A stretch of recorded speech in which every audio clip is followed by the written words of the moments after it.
welcome back to your favorite true crime podcast. It's me, BOZE, your favorite Hot Topic employee. Y'all know how every week I'm always like, well, this is what happened in their childhood, and let's put the pieces together, and da-da-da-da. Not this week. This woman is a straight up psychopath.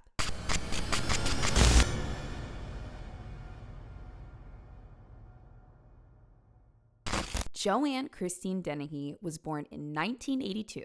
She grew up in this commuter town called St. Albans. Hello everyone, sorry to interrupt. My name's Lawrence, I'm the editor on Sinister. This week, obviously, the case is set in the UK, and by special request, I am going to be fact-checking all of BOZE's pronunciations on various towns, places, names, whatever. So if you hear my voice pop up, don't be jump scared by it, it's just me making sure that everything's okay. She grew up in this commuter town called St. Albans. St. Albans. It's kind of known for like having these ancient Roman walls and like cobblestone pubs, and it's like kind of close to London. Now, considering where the story is going, you would think that Joanne must have had some highly traumatic, messed up life. And I mean, granted, it was not great, but a lot of it seemed to be from Joanne's own doing. Joanne grew up on a quiet street, 4-bedroom home, hardworking parents. Dad worked for the BT Group, and then her mom worked at a supermarket. I always look at the houses that kids grew up in because I think that whether they grew up with a lot of privacy or not is really important. And I mean, look, they had a 4-bedroom house. Sibling had a room. Joanne had a room. Parents had a room. You know, they had lots of space. It was a pretty comfortable life. Both of the girls were pretty well educated. Joanne got good grades. She played sports. She loved animals. Nobody was concerned. Like, there were no red flags going off for this kid. You're like, well, we must have done it. Let's just keep doing whatever we're doing, and this will work out fine. Joanne's mother also described her as very sweet, innocent. She actually said, quote, she was very sensitive.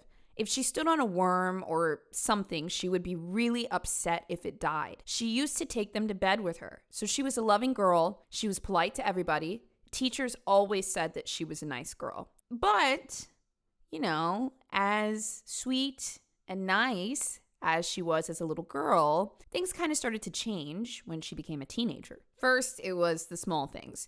Just like skipping school, which is typical teenager stuff. They're bored in class. They don't want to go. Other kids are doing things, you know. And then Joanne also starts doing drugs at a really, really young age. She also starts drinking, and this little pattern of skipping school became daily life. You know, don't go to school, go hang out with your friends, get messed up, do drugs, do whatever. And I mean, like, she's literally a teenager. Well, you know, this happens when she's about 13 or 14, and then shortly thereafter, she starts getting mixed up with older boys. And not just any older boys. These guys were like in gangs. Now, Joanne's little sister that we mentioned earlier, Maria, she started to notice, obviously, all the bad behavior in Joanne, but she also just noticed the distance that it created between them. She said later, she was my big sister, and I really looked up to her. At junior school, she was very protective, and if anyone was horrible to me,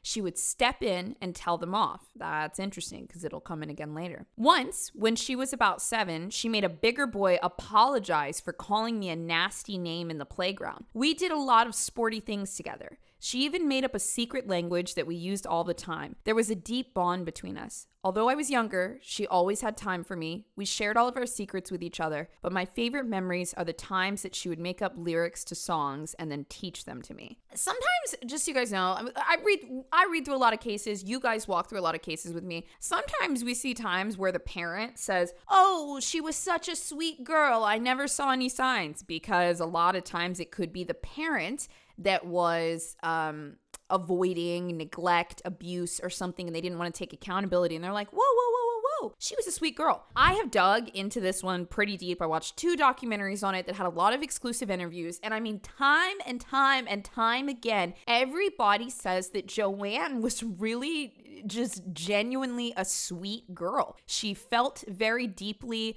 She was kind. She didn't want to hurt animals. She was very protective of her friends and her younger sister. Now, we'll talk about this a little bit more. My theory is that from a young age, Joanne kind of learned how to use some of her more masculine traits, like being assertive, being dominant, telling people to back off, like hence her sister saying that she was doing this when she was even 7 years old. And the reason I mention the masculine energy is because you'll see this as we continue on with the story, but I just kind of want to plant the seed for you so you can watch out for it. She tends to attract a lot of insecure men that don't really know how to assert themselves in a certain way. And then Joanne embodies these masculine traits that they admire.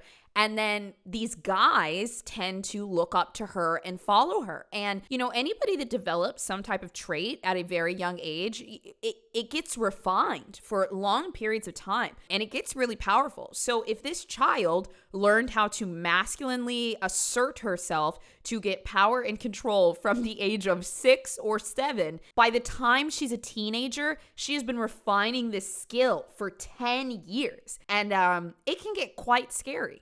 Building a website takes time, but you know what? Once it's done, it's done.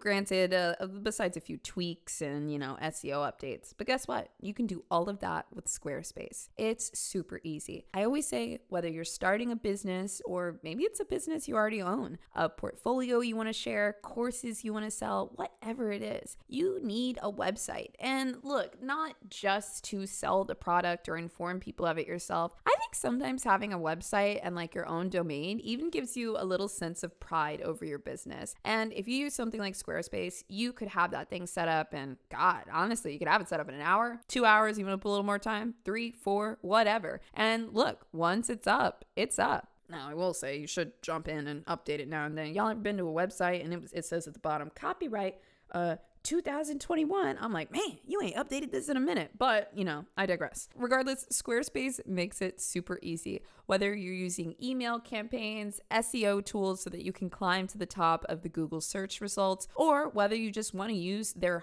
hundreds of easy to use and customizable designs, Squarespace has it all. And look, of course, we've got a code for you. If you want to save 10% off of your first website or domain purchase, all you got to do is go to squarespace.com/sinister. That's squarespace.com/sinister. Now, Maria and other family members, other people that knew Joanne just spoke very, very well of her as a child. And you can even tell by that quote that Maria misses the softness of her sister. Well, when Maria was 11, that was the first time that Joanne just ran away from home. She was actually dating this guy that was much older than her, and he was nearly 19, okay? About 5 years Joanne's senior. She was 14, 15 at the time. And a lot of times when we go through these cases, the dude that's dating the younger girl, total creep, total weirdo. Well, I urge you guys to check out this documentary. Maybe we can throw a clip or two in here if it doesn't get demonetized. But her boyfriend at the time, it was this guy named John Trainer. When you watch this documentary, you can tell he's exactly that type of guy that I described earlier. And he even says it. He says, well, I really liked Joanne, and she was really confident and she was really assertive. And I liked that. He felt safe with her. So here's this 19-year-old guy. How the fuck did you even end up talking to a 14-year-old and knowing that you felt quote unquote safe? However, this 19-year-old guy was so small and didn't know where he wanted to be in the world. And he meets this 14-year-old girl that is just brute force, raw power. And he just wanted to follow her into the dark. Now, once again, I always have to say this a million times, we are not excusing the age gap. We are understanding the dynamic. And this is really important because you will see this pattern with men and Joanne over and over and over again. Now, like us, Joanne's parents and honestly John's parents, they knew that this age gap was really inappropriate. When John at 19 or 20 brought home this little girl, his mom said, how old is that girl? And he told her how old she was. And his mom said, oh, hell no, you need to get up out of my house. And I mean, it actually all even started with Joanne's parents. They tried to keep her and John apart. Like, he was an older boy. They thought that it was fucking weird. And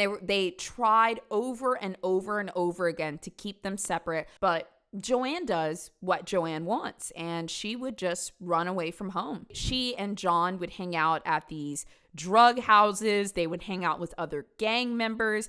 John, as far as I know, was not in a gang, but Joanna would take them to these houses, and he's kind of just, following along with his shoulders all hunched over, and she's like, hey, move, get us some fucking meth, do this, da-da-da-da. Like, she was really kind of his protector, even in these violent environments. A 15-year-old girl was going into drug houses and protecting her boyfriend. I just want you to have a clear picture of who Joanna was. This pattern goes on and on for a while, and eventually her parents just cannot control her. Every time she would run away and they would bring her back, she would of course run away again, but this time she would steal money from her parents, or she would do more drugs, or just get herself into more trouble. And eventually at 16, Joanne ran away for good, and she was with John. So at this point, John is about 20, 21. Joanne is 16, and she has dropped everybody for this guy. Like, she stopped talking to her family, stopped talking to her friends, and she just gets absolutely boy crazy over him. Like I said, she, had this dynamic with him where she was kind of his protector. These two have not known each other for very long, but by the age of 17, Joanne births their first child. The stress of motherhood and kind of the lackluster ways of the relationship started to worry Joanne, and she began accusing John of cheating on her. Now, John says this never, ever did or never would have happened. And, take it with a grain of salt, but also at the same time, she is very scary, and they had only been together for a year. She started to make these accusations, and he didn't really know what to do. He didn't really know how to handle her. He was just a new dad, had been dating this woman for a year. And ultimately, John decided that she was completely unstable and he had had enough. So he left Joanne and took their daughter, Cheyenne, to Norfolk. And it looked like that was actually going to be the end of John and Joanne. But of course, it was not. Within just weeks, Joanne pulls him back in, convinces him that they should live together again and that they should have another child. And so they do. For a while, things seemed almost normal. Her daughter Cheyenne would later reflect and say that Joanne loved to read to her. She, would tuck her in all the time. She seemed very doting when she was younger. Cheyenne actually said, my mom used to read all the time, Pride and Prejudice. She loved Mr. Darcy, and she'd take me and my friends on long walks. She'd do paper mache art with my friends and I. We had a hallway inside the front door, and one day my mom and my friend would just paint the walls with drawings. That was a happy memory.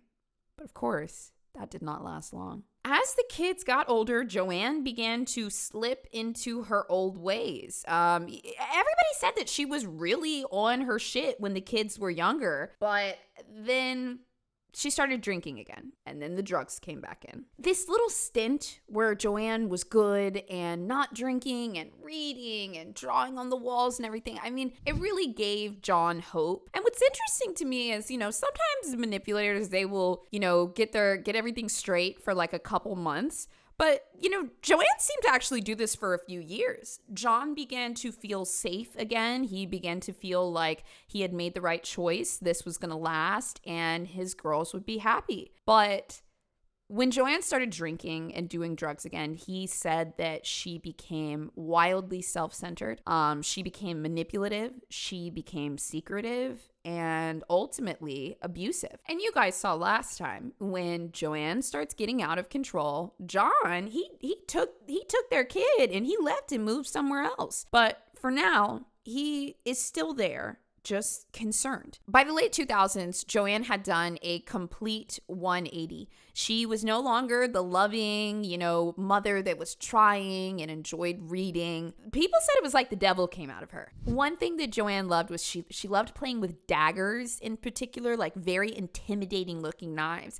And not only that, but she began to cut her body, her stomach in particular. And there's these horrifying photos with her with these like The Exorcist like just slices all over her stomach. And she shows them very proudly. Now, for John, he's looking at this like, holy shit, this is crazy.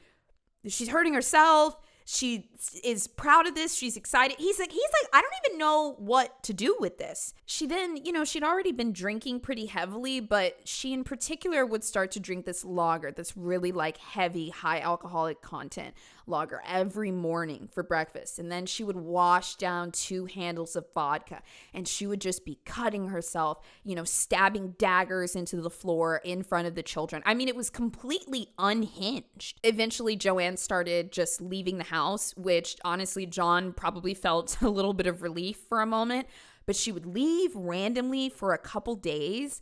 And then she would come back and she would have, bruises, black eyes. She would have bite marks on her that she would try to cover up with scarves. And of course, she had just come back from some unholy bender, and she comes right back to the house, starts drinking and cutting herself again. When Joanne would cut herself, she was very proud of showing these wounds to people.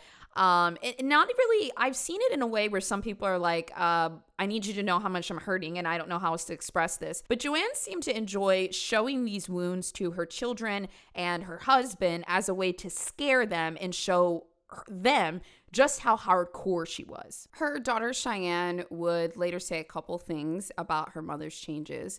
Quote, she had gone out drinking in the middle of the night, and she sent a man around to beat up my dad. It was terrifying. I was about 5, and I had woken up and I heard this shouting.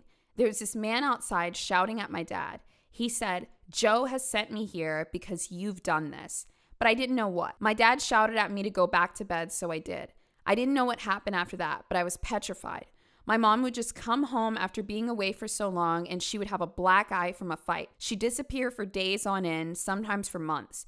They would have massive arguments. I don't know what about, but they'd be screaming at each other for hours and hours and hours. Finally, the last straw for John came in 2009, where Joanne came home from one of her benders. She took a big dagger out of her boot and stabbed it into the floor and said, I wish I could kill someone right now. And after that, John said, I gotta go. I gotta take the kids and get up out of here. So he took their 2 daughters. Cheyenne was only 9 at the time, and he moved them as far away from Joanne as he could. This episode is brought to you by IQ Bar, and I just want to say they want me to talk about the IQ bars, which I do like. I like the chocolate chip IQ bars. However, I am on my last packet of the IQ mix, all right? I have gone through all the pina coladas. I've gone through all the passion fruits. Please, IQ Bar, send me another package of them. Please. I'm using my platform to beg for more packets of IQ Bar. If you didn't know, IQ Bars are plant-based protein bars that give you that satisfying feeling without like a sugar crash or anything like that. It has no dairy, no gluten, no GMOs, none of that stuff. It's just the pure protein that you need. They've got mint chocolate chip, chocolate sea salt, banana nut, toasted coconut chip, lemon blueberry. I like the lemon blueberry one and the chocolate chip one. And then also a peanut butter chip. Listen, you can never go wrong with a peanut butter protein bar. And I tell you guys, try out the different flavors because everybody has a different type that they like. And IQ Bar has 9 different ones for you. And look, if you don't know which one to start with, try the variety pack. Now, I have told you guys before, they've got the IQ Mix, which has all the electrolytes. They've got the IQ Joe, and they have the protein bars. So, mix, match, try whatever you want, whatever your body needs. And right now, IQ Bar is offering our listeners 20% off of all IQ Bar products and free shipping. All you got to do is go to eatiqbar.com and put the code 20Sinister in at checkout. That's eatiqbar.com and put in the code 20Sinister. Now, although they had moved hours away, Joanne decided to follow him and the children. And not because she just wanted her kids back. It's because she's really obsessed with the power that she gets from intimidating people. So John wouldn't really let her see the kids because she's dangerous. And so she comes up with a new plan, and she starts running around the school that the kids go to and starts threatening people. School teachers, little kids at the school. I mean, and people were scared of her. Now, remember, I said that she started to build this skill of intimidation at a very young age. And I mean, my God, guys, we're like 15 years or 20 years into this. She, if somebody is like a pattern recognizer and they're like processing all this information about humans, like they know how people are going to react. They know how far they can go before somebody's going to push back. And then also it's like, well, what are they going to do? At this point, Joanne was also very well known to police. She was in and out for drug offenses, fights, different things. And she presented as somebody that was completely fearless, And that's something that scares people sometimes. Somebody that is in your face and they have nothing to lose. They're not afraid of the police. The police are more afraid of them. And they know that you're probably not going to do anything, and the things that you could do won't really hurt them, right? So, I mean, just picture that. So now this woman is at the school, threatening kids, threatening the head teacher, threatening the teacher's daughter, just anybody and everyone, and saying all these nasty things. And in most situations, you would go to the police, but the police could not control Joe. So eventually the school came up with the only solution that they could, and they told the daughter, like, I'm so sorry, you cannot go here anymore. Your mom is fucking crazy, and your time here is up. Now, during this time, Joanne continues to terrorize John and the children in various ways. The police don't really do anything. At one point, she got served a 12-month community order for possessing a dangerous dog. That's really about the extent of it. She was in and out of jail, but she didn't care. Now, eventually, in 2012, she gets admitted into a psychiatric unit. And it's during this time that she receives a diagnosis. And look, I hate throwing around, I never throw around the diagnoses like in the show, especially if they come from the court case. However, I will say one of the things that they said she was a full-blown psychopath. They said that she was a psychopath that had rage issues, impulsivity, violence, anger. Like, that was a given. The reason I don't normally talk about diagnoses is because when a certain, personality disorder or mental disorder is attributed to a killer, it can be very detrimental for the community. After Joanne visited the psychiatric ward, there might have been a moment of hope for everybody. Though she had been in and out of jail for many years, this was the first time that she got sat down, evaluated, and it was like, here's your meds, we're gonna watch you and make sure you take them. And listen, I don't know if anybody had too much hope for Joanne, but this was a start. But it wasn't until much later that John would get the text message that he always feared from Joanne's sister, telling him that she had been arrested for murder. So listen, rolling back a little bit, of course, after Joanne and John separated and she was no longer in regular contact with her kids, she absolutely snapped. In between harassing the school children, she ended up moving in with this guy named Kevin Lee in an area called Peterborough. Kevin really took a liking to Joanne in the same way that other guys did. She was confident, she was assertive, and they took these as more, masculine traits that they admired. And it was just strange how men would follow Joanne around and kind of just like, yeah, you lead, I'll follow. So he really takes a liking to her. She told him about her childhood, and she made up all these stories, which were later confirmed to be just made up. Telling him like, oh, the reason I'm so messed up is because like I was abused, and this happened to me and this happened to me. And Kevin really believes all of these things, and it makes sense because she's just like so unhinged. So he kind of sees her as a powerful force but also a broken bird, and he has her move in. She's doing this thing called bed sitting, which is like when a tenant occupies an area of a shared property, and then they like have their own little room, but then they use other little like facilities within it. She kind of was like Kevin's tough guy on the property, but also, she didn't have to pay rent and she just kind of had to do some things around the property. Typically, Kevin would rent out multiple rooms in his property to other people in need.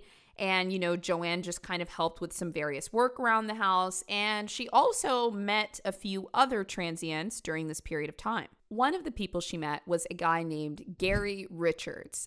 He was 46 years old, and people called him Stretch because he stood at 7'3". Now, Stretch also had a complicated past, just like Joe, and they got along pretty quickly. But he was a bit more violent than some of the demure men that Joanne had encountered and kind of had under her thumb. Gary, he actually had spent 15 months in prison for threatening his ex-partner, saying that he was going to kill her. So he was violent. He was unstable, but he was also pretty lost and vulnerable at the time, and Joe really sunk her teeth into him. Another thing was, of course, with his height, he was a very intimidating person to have by Joanne's side. I mean, she was enough. Now add in this guy that's 7'3" who has, been in and out of jail for most of his life. They're really a terrifying duo, but all you really need is Joe. Now, another person that they met was a guy named Leslie Layton. He had previous convictions for some things with like vehicles, and he was, he had never really been to jail. Convicted, kind of like, oh, just cars, whatever. Overall, he was just a very dishonest man. So this is quite the trio. We've got the really intimidating looking guy that will definitely hurt you. We've got Joe, who will definitely hurt you, but also kind of the mastermind of it all. And then we've got this other guy who he's just like a little liar. Like maybe he drives the getaway car. Maybe he doesn't tell, where everybody's going. Maybe he, he's just the third. The fusion of this trio is very intriguing to me because she handpicked these guys and they all fused into what would be this violent crime group. So Joanne was kind of living between these two homes at the time. The houses were like 15 minutes apart or so. And, there was one which was kind of the halfway house where she had met the criminals, and this other one that was like a similar living situation. She ends up meeting this Polish guy named Lucas Slabazuski. And Lucas immediately falls in love with Joe. Okay, I mean, so far the only like major love interest that we've talked about was her first husband, John. But guys did like Joe, and Lucas was absolutely smitten with her. He even sent a text to one of his friends saying that she was the most beautiful and that life was so beautiful now that he met her. He even referred to her as his girlfriend a couple of times. Now, things were pretty fresh. Like they hadn't even like hooked up yet. And then on March 19th, 2013, Joanne invited Lucas over to her home. And he comes over assuming that they are going to have sex. And instead, she stabs him brutally. I mean, she stabbed Lucas multiple times until he bled out slowly and he died. And then, not too long after, Joanne met this 14-year-old girl that was outside, and she goes up to this kid and she was like, "Do you want to see a dead body?" And she showed this 14-year-old child Lucas's body. It's not exactly clear why she did this, but of course, the child was very scared and didn't tell anybody. But Joanne, knowing that she had just showed this child like the bin that she had hidden Lucas in, she realized that she needed to move him sooner than later. So she goes to one of her friends in the trio and she asks Leslie for some money. He doesn't think much of it. He's like, yeah, here you go, whatever you need it for.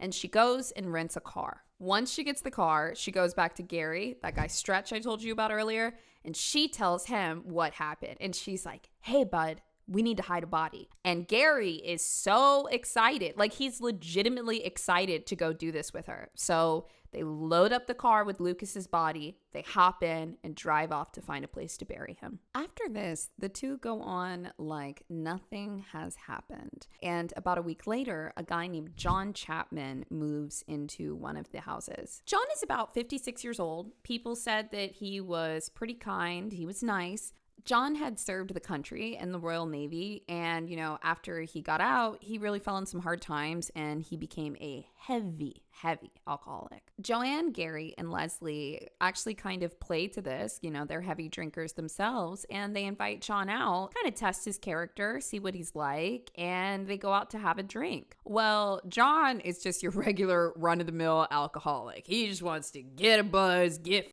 up and go to bed. But, Joanne and Gary and Leslie, the little trio, they're more of like crazy alcoholics. I also feel like Joanne was kind of running some tests on John to see like, could he handle her? Could he handle them? And quite frankly, John could not, because after this little outing, he started telling other tenants that, he was calling Joanne the mad woman, that she was crazy. Oh, the mad woman, da-da-da-da-da. And like, he was not really a fan.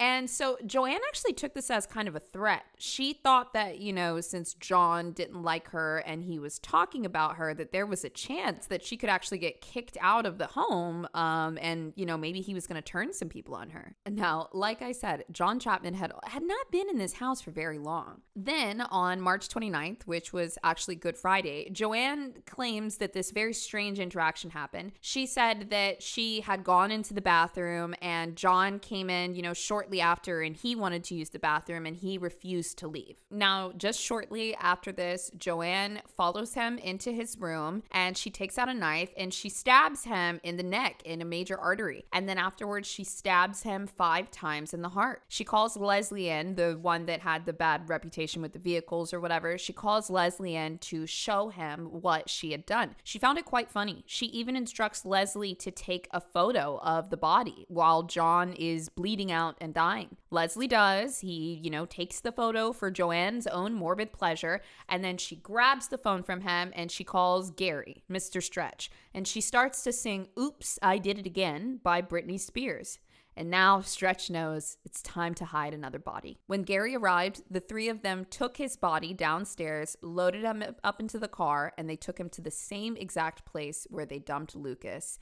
And they left him there as well. Joanne is starting to get a bit bloodthirsty because shortly after this, she expresses to Gary that, she's actually getting a little tired of Kevin too. Kevin was the landlord that she had told that she was very heavily abused, and he was letting her stay there for very little rent and doing a bit of work. She starts to express to Gary, Kevin's really getting on my nerves too, blah, blah, blah, blah. And immediately Gary knows, like she's about to kill Kevin next. Just later that day, Joanne decides, I'm gonna do something. So she makes a little plan and she invites Kevin over to her other house. At this point, they actually had a little bit more than a landlord and tenant relationship. I mean, they had a full-blown quote affair. They were hooking up already at this point, and Kevin really liked her and he trusted her. They also had a bit of a kinky relationship because when Joe invited Kevin over to the new place,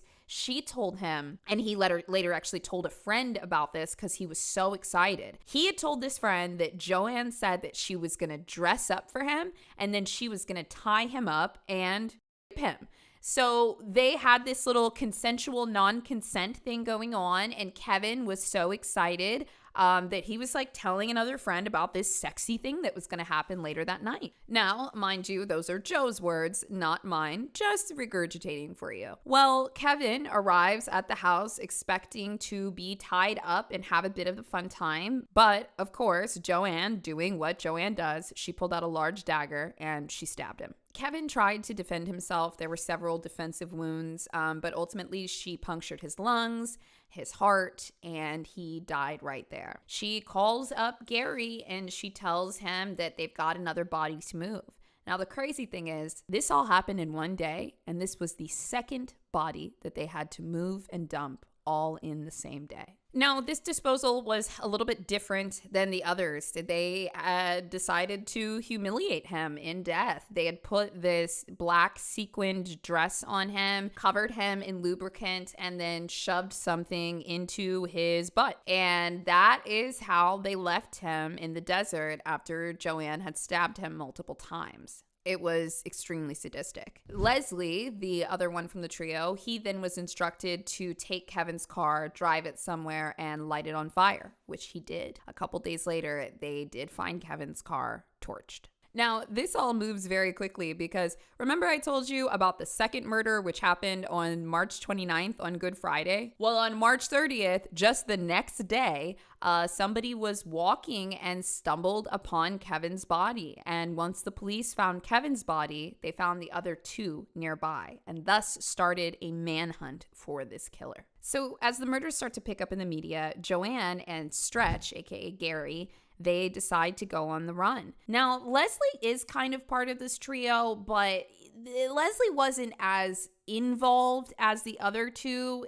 They were kind of just like an extension. Well, Leslie kind of feels probably scared or maybe even protective of the group because Joanne and Gary don't know where to go. They can't really check into hotels. You know, they're wanted. So Leslie decides to put them up in his house. Friends of Leslie said at this time that he seemed very stressed. He seemed very scared. Although he was folded into this group, it had just gone really far. Leslie was a liar and a petty criminal. I don't think Leslie ever intended to kill, but here he was. Well, the police come knocking on Leslie's door and he lies, says he hasn't seen them, in a couple of days. The police leave and he links up with Joanna and Gary and tells them about, everything the police were asking, X, Y, and Z. And then the three of them stay up all night watching the news and watching updates on, the bodies as they're found and just any updates on the suspects. Now, Joe and Gary are watching this gleefully, so excited about what they've done. Meanwhile, Leslie is a bit anxious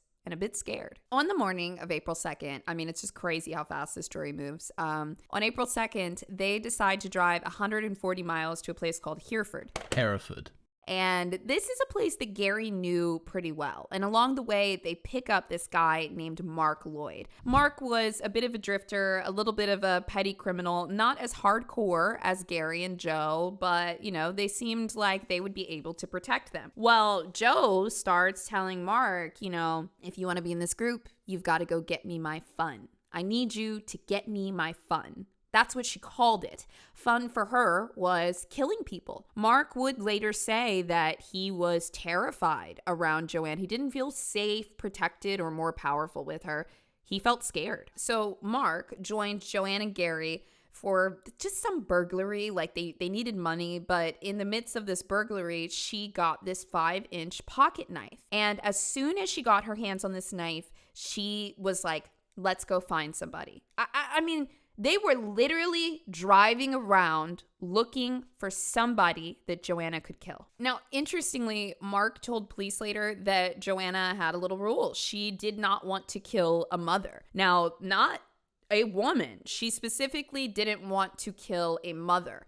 They think it might have been because, at a period of time, she was a dedicated mother, and maybe that kind of hit a soft spot for her. But you know what she did want to kill? Men with dogs in particular. Now, her first husband, John, had a dog, so maybe that was somehow connected. But these are very specific. Women are totally on the table. Mothers, not on the table. Men, sure. Men with dogs, absolutely. That is her guide. So they are driving around looking for men with dogs. In the middle of the afternoon, after she acquires this pocket knife, she spots a man named Robin. Now, Robin Briza was a 64-year-old retired fighter. And on this day in particular, he was going out for a run with his dog. Joanna just approached him and in a frenzy started to attack him. At first, Robin doesn't even realize that he's being stabbed. He just thought that this might have been a mugging or something. But then he realized oh, you want blood. You are hurting me. Quote, I felt a blow to my right shoulder. I turned around and saw this lady. She just stared right through me. And Joanne said, I want to hurt you. I'm going to kill you. And Robin fought back. He said, I kicked her and made contact. It had no impact on her. She just came straight towards me. I ran into the road. I put my hand in my jacket and I saw all this blood. She tried to come for me again and I kicked her and she still didn't react. Now, this part is also just insane to me. While this is happening, Gary and Mark are in the car driving slowly behind Joanna. So like, imagine Robin like down on the ground while she's slowly coming towards him.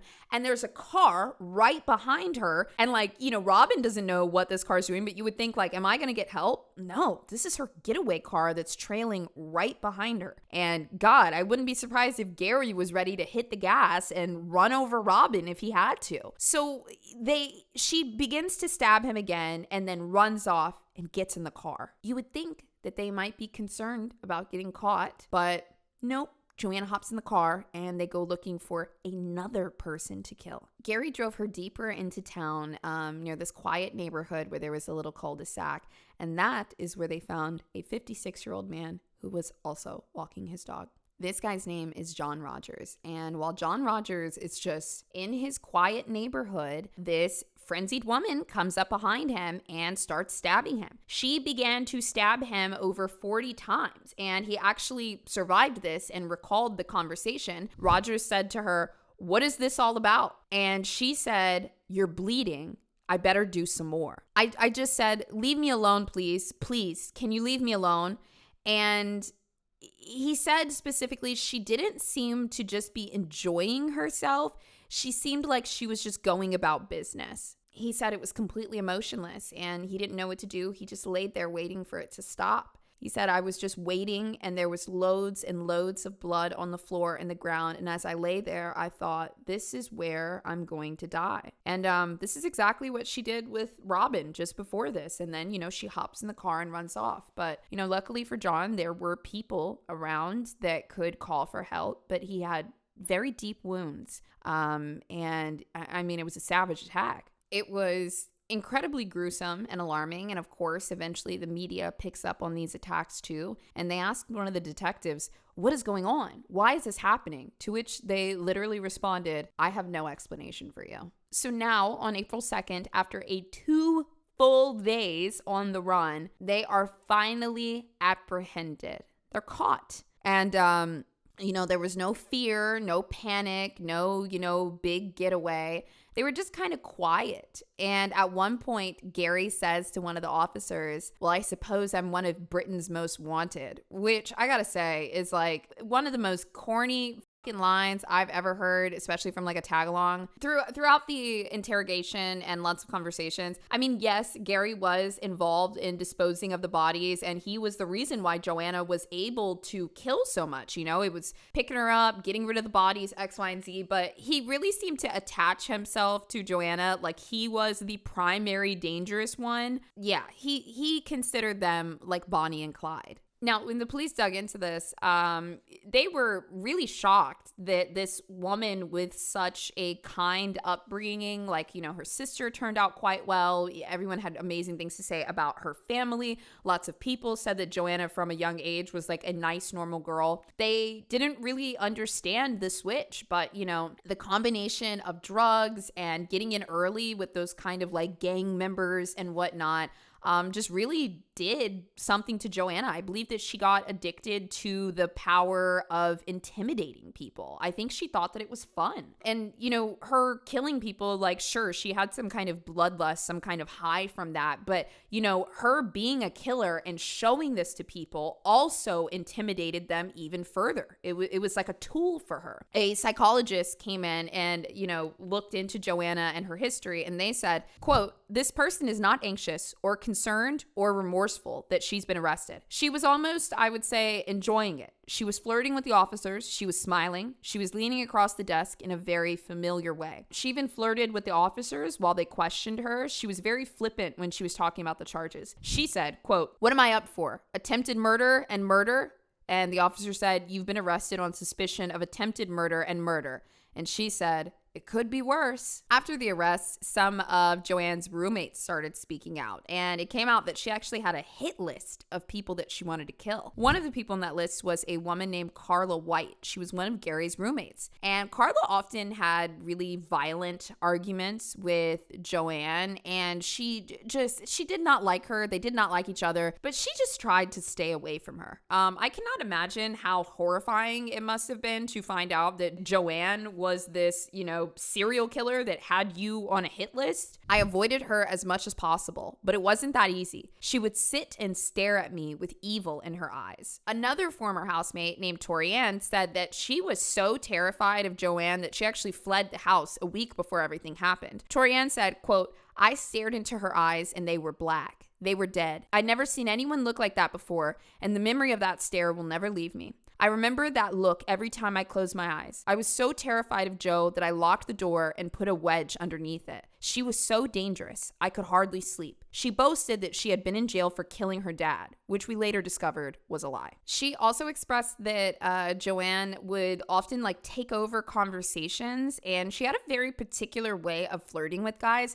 She would alternate between assertiveness and dominance, and then flirtiness, kind of like sitting on their laps and, stroking their face or whatever. And guys tend to really fall for it. Now, when this went to trial, you might think that maybe Joanne would try to plead not guilty, insanity, something. Nope, she just straight up pled guilty. She actually said, I've pleaded guilty, and that's that. Meanwhile, Gary denied the counts of hiding the bodies as well as 2 counts of attempted murder. One of the experts that evaluated her said, Joanne Dennehy is so unusual because she is one of the individuals who is a true psychopath. She wants people to know about her work. It excites her.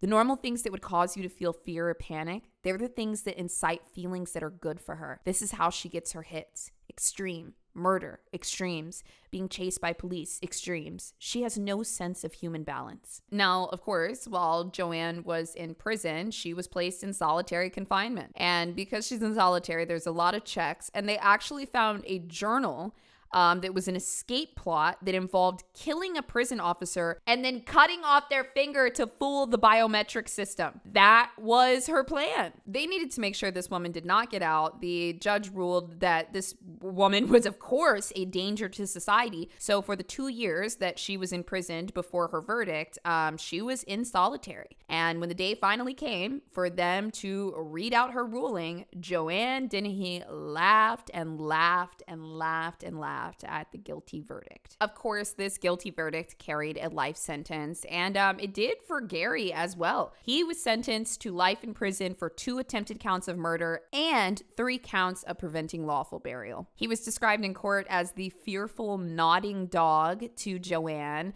He didn't quite get that Clyde title that he wanted to, but they said that he was basically her lapdog, and she would not have committed the murders or the attempted horrifying murders of those people in broad daylight if it were not for him. Now, Leslie III was sentenced to 14 years in prison for helping hide the bodies. Now, look, Joanne is absolutely psychotic. She did this all for the thrill of it.